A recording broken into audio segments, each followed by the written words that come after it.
Hello students, हम class 10th का chapter 3 कर रहे हैं जिसका नाम है pair of linear equations in two variables. आज हम इसकी एक्सरसाइज 3.2 का इंट्रोडक्शन पार्ट कंप्लीट करेंगे। तो स्टार्ट करते हैं। जब हमने लास्ट एक्सरसाइज की थी वहाँ हमने दो लाइंस के बारे में पढ़ा था। वहाँ हमने देखा जो हमारी लाइंस होती हैं, कोई भी दो लाइंस हैं, वो या तो एक दूसरे को इंटरसेक्ट कर सकती हैं, ठीक है, या वो दो लाइंस एक दूसरे के साथ पैरेलल हो सकती हैं। ये फर्स्ट लाइन, ये सेकंड लाइन पैरेलल होंगी, या फिर वो दोनों लाइन एक दूसरे को कोइंसिडेंट कर सकती हैं, कोइंसिडेंट होंगी, यानी कि एक लाइन के ऊपर दूसरी लाइन होगी। ऐसा ही था ना। ये हमारी थी कौन सी, इंटरसेक्ट, जहां ये इंटरसेक्ट कर रही हैं। इस केस में दोनों लाइंस इंटरसेक्ट कर रही हैं। इस केस में दोनों लाइंस हमारी पैरेलल हैं, और इस केस में हमारी जो दोनों लाइन हैं वो कोइंसाइड कर रही हैं।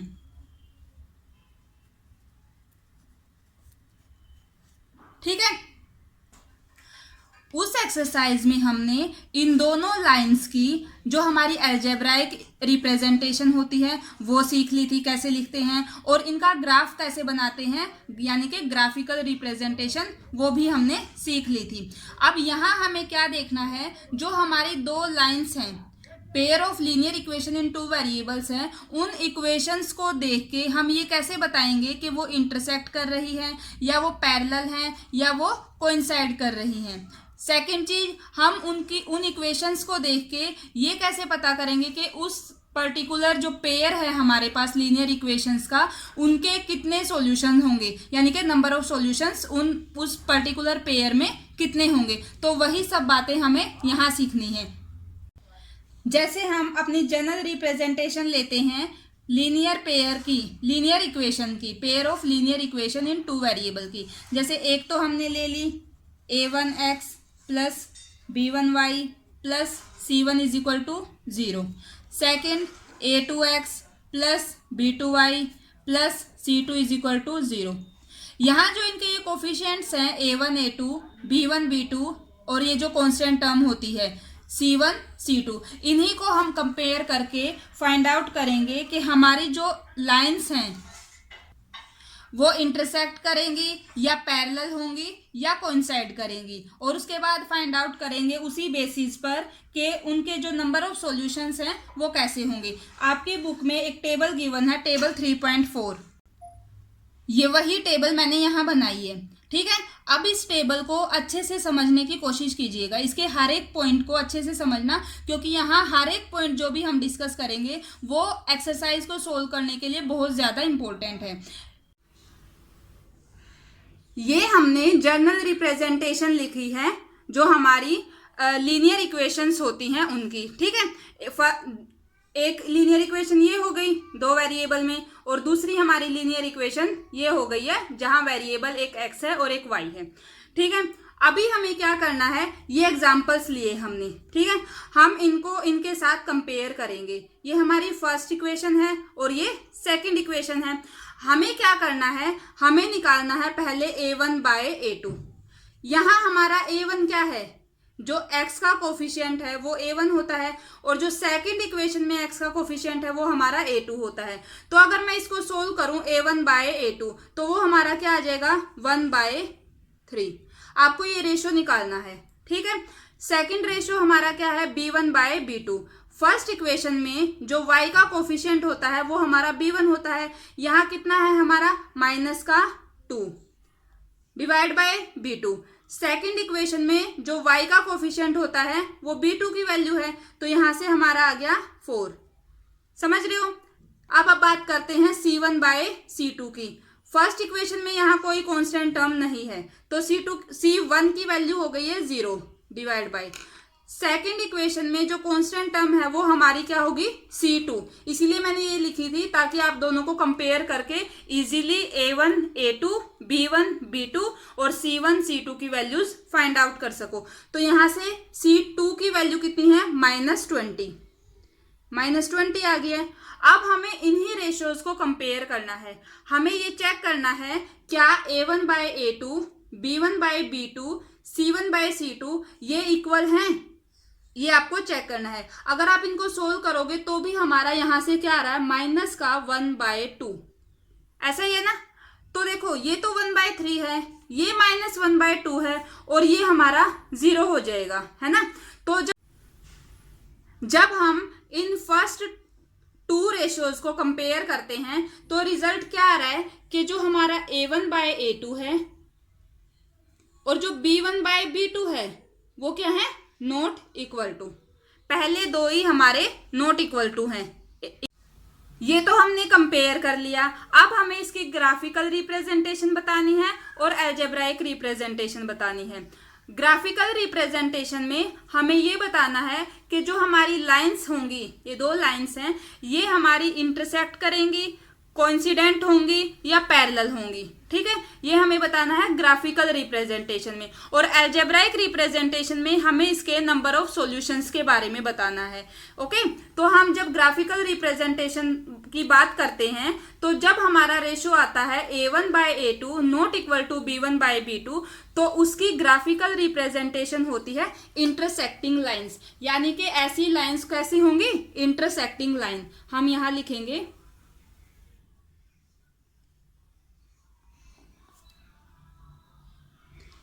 ठीक है। तो अब आपके पास ये 2 इक्वेशंस हैं, आप सिर्फ ये रेशो फाइंड आउट करोगे। अगर हमारी ये कंडीशन पूरी हो रही है तो हम बोल सकते हैं कि जो ये 2 लाइंस हैं वो इंटरसेक्टिंग लाइन है। अब बात करते हैं इन्हीं 2 लाइंस के अलजेब्राइक रिप्रेजेंटेशन की। तो जब जो इंटरसेक्टिंग लाइन होती हैं उनका सिर्फ और सिर्फ एक ही सॉल्यूशन होता है, ठीक है। यहाँ हमें सॉल्यूशन की बात करनी है तो यहाँ हम लिखेंगे कि एग्जैक्टली 1 सॉल्यूशन या फिर यूनिक सॉल्यूशन।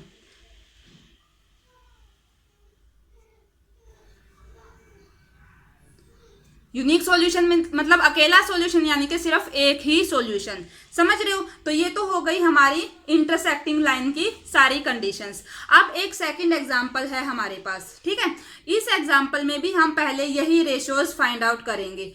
अब हम अगर इन 2 लाइंस की बात करें, यहां से हमारे पास A1/A2 क्या आ रहा है, 2/4। अगर मैं इसको सोल्व करूं तो ये आ गया 1/2, ऐसा ही है। B1/B2 की बात करते हैं तो 3/6, ये भी कितना आ रहा है सोल्व करने के बाद, 1/2। अब बात करते हैं C1/C2 की। C1 हमारा -9 है, C2 हमारा -18 है, तो हम लिखेंगे -9/8 तो जब इसको सोल्व करेंगे ये भी हमारे पास कितना आ रहा है, 1/2। अब हमें कंपेयर करना है रेशियोज को। तो जो हमारा A1/A2, B1/B2, C1/C2 तीनों की ही वैल्यू 1/2 है। तो इसका मतलब ये हुआ A1/A2 इक्वल है B1/B2 के और ये इक्वल है C1/C2 के। मतलब तीनों रेशियोज हमारे इक्वल हैं। जब तीनों रेशियोज इक्वल होते हैं तो ऐसी लाइन हमारी कोइंसिडेंट लाइंस होती हैं। तो यहां हम लिखेंगे कोइंसिडेंट लाइंस, ठीक है। तो अब आप रेशियो को कंपेयर करके ग्राफिकल रिप्रेजेंटेशन बता सकते हो इन 2 लाइंस का कि ये 2 लाइंस जो हैं हमारी कैसी हैं, कोइंसिडेंट लाइन है। अब बात करते हैं अलजेब्राइक रिप्रेजेंटेशन की। जो हमारी कोइंसिडेंट लाइन होती हैं उनके इनफाइनाइटली मैनी सॉल्यूशन होते हैं, ठीक है। कितने सॉल्यूशंस हो सकते हैं, infinitely many solution,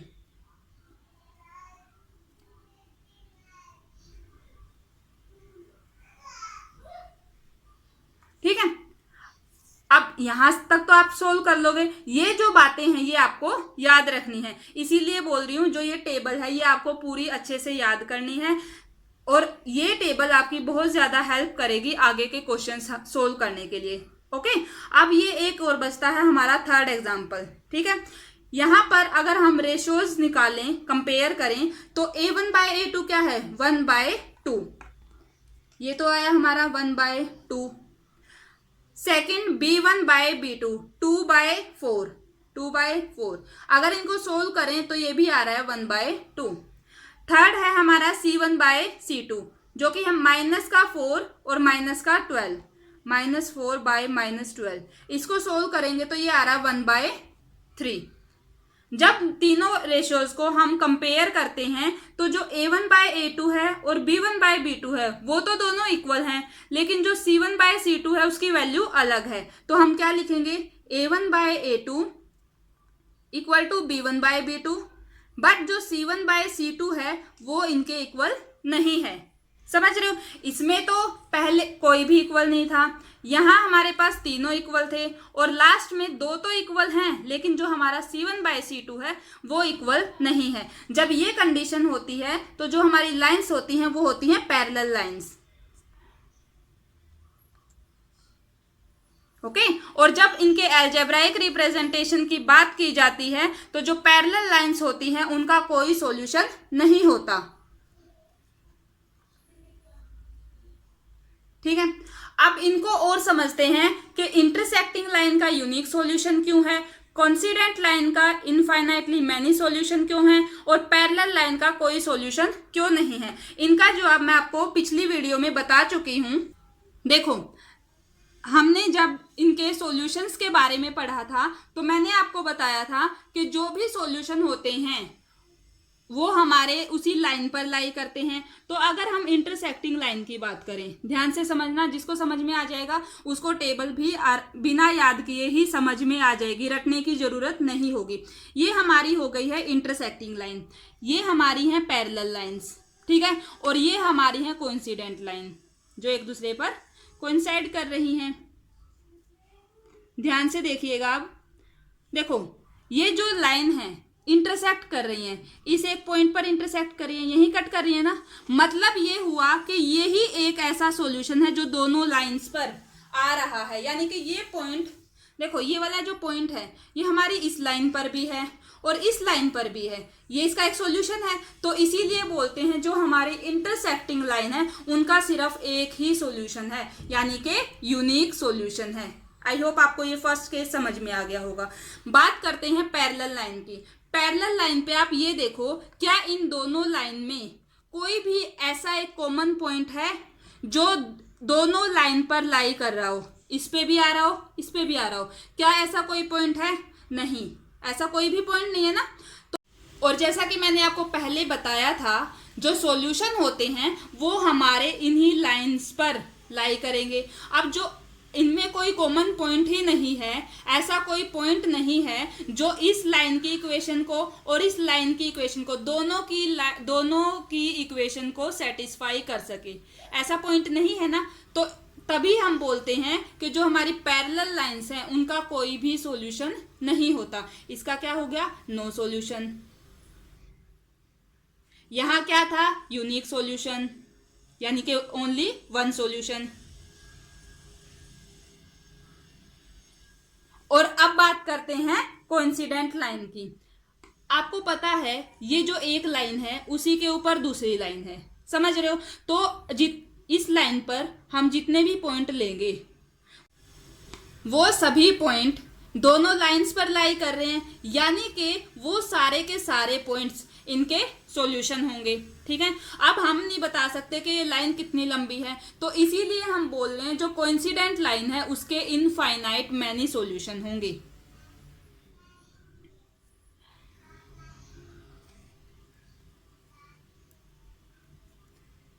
I hope यहां तक समझ गए होंगे। इससे आसानी से आपको और कोई नहीं समझा सकता। ठीक है, अगर अब भी आपको याद नहीं हुआ है फिर तो आपको रटना ही पड़ेगा। अब तो आपको याद करने की जरूरत नहीं है, आपको अच्छे से समझ में आ गया होगा। ओके, तो ये हमारी कौन सी लाइंस थी? इंटरसेक्टिंग लाइन, जिनका सिर्फ एक ही सॉल्यूशन होता है। क्यों होता है एक सॉल्यूशन? क्योंकि इन दोनों लाइंस पर सिर्फ एक ही कॉमन पॉइंट होता है जहां ये इंटरसेक्ट कर रहे हैं और उसी कॉमन पॉइंट को हम इनका सॉल्यूशन बोलते हैं।